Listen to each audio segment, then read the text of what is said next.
back in high school, I made a lot of bad decisions, got involved with drugs and a lot of illegal activities such as robbery and breaking and entering.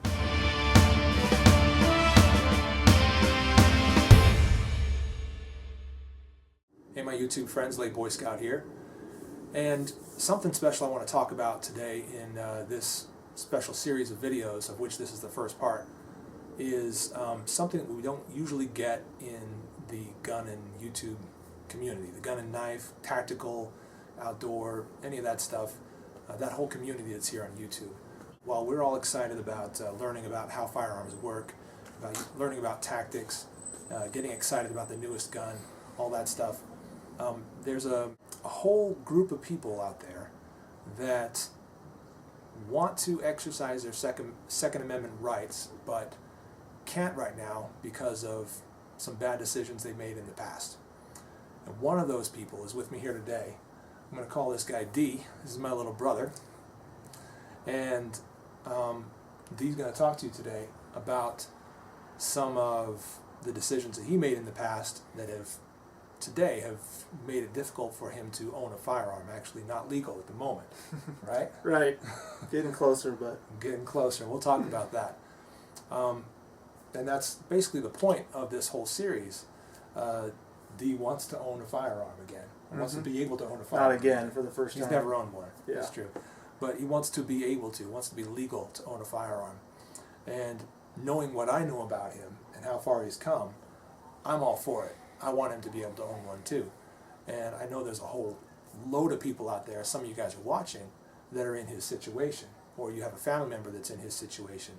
And you know that they're a good person and you want them to get onto the, not just the road of recovery, but also the road to being legal again, to have these rights again. So, D, why don't you start off by just talking about your past a little bit? Sure. What's up, YouTube friends? Excited to be here and be on this this journey with my brother. But I guess where it started for me was I'm 30 years old, and back in high school, I made a lot of bad decisions. Got involved with drugs and kind of started with surgeries and from playing sports, and then kind of got hooked on. I got really addicted to different pain medications and opiates, and kind of really progressing through that, my drug abuse got really out of control, and through the early 2000s was kind of my real the real craziness in my life was going on, and I was doing a lot of legal things, obviously, that most drug addicts have to do to maintain their drug habit. And did you say legal or illegal? Did I say illegal? It sounded kind of like legal. No, I said illegal. Okay. I'll stretch that. Illegal things that, such as stealing, cheating, speeding on the freeway. Speeding, don't do that either. But cheating on taxes. Probably not back then. But anyway, but I, through all that, I had DUIs. I had, it's hard to even talk about some of this stuff because, it does bring back a lot of memories. But a lot of illegal activities such as robbery and breaking and entering and stealing from people's homes for the intent of finding their prescriptions in their homes and abusing their pills, and I would sneak in and sneak out in the middle of the night without them ever knowing, and I would do this for a long period of time. Anyway, I was successful at that for a long time and eventually got caught and went to jail for a little while and got put into a drug court program, and in that process went through treatment and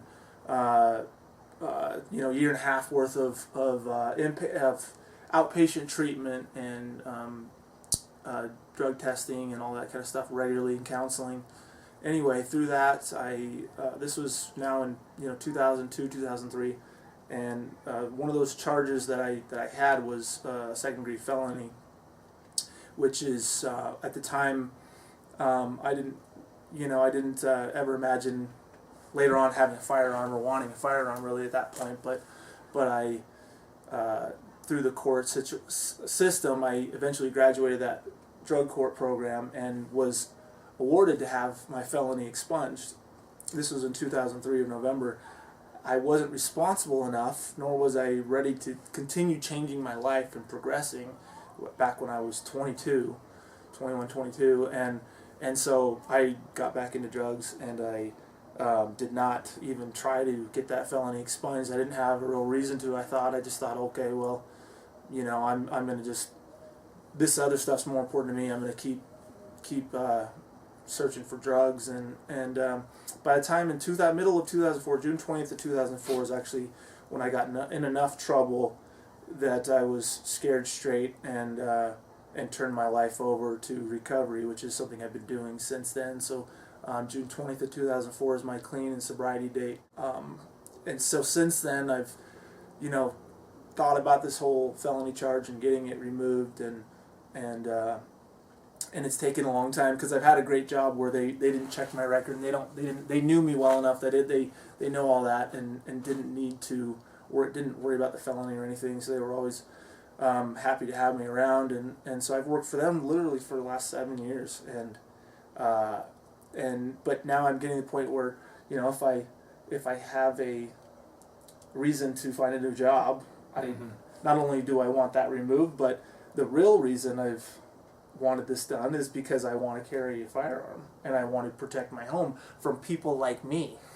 Okay, because I wasn't the only one doing this, and I'm not the only one doing it today. Yeah, no, I hear about this kind of thing, every couple of weeks it seems like, where you hear about somebody in the newspaper or on the news that broke into somebody's house, and recently somebody broke into somebody's house out here, and the guy shot the intruder, and he's protecting his family because that guy wanted to hurt him and rob from him. And so though that wasn't when I was doing all that, I was looking for drugs and I wasn't there to hurt anybody. As far as physically, I did probably wake a few people up and make them feel unsafe in their home at different times, but I know I want to protect my family, and I know it's a great reason for me to take care of this felony charge that I'm now actively taking care of and filling out the paperwork and doing all that stuff, and I'm a few weeks away from getting all that expunged. So we'll make this the end of part 1, and we'll pick this up here in just a minute with part 2. So stay tuned in this series that I'm going to call Druggie to Gunnie, starring my little brother D. I'm a late Boy Scout. Thanks for watching. I hope that you'll find this video helpful, a little bit inspiring, and we'll see you on the next one. Thanks, guys.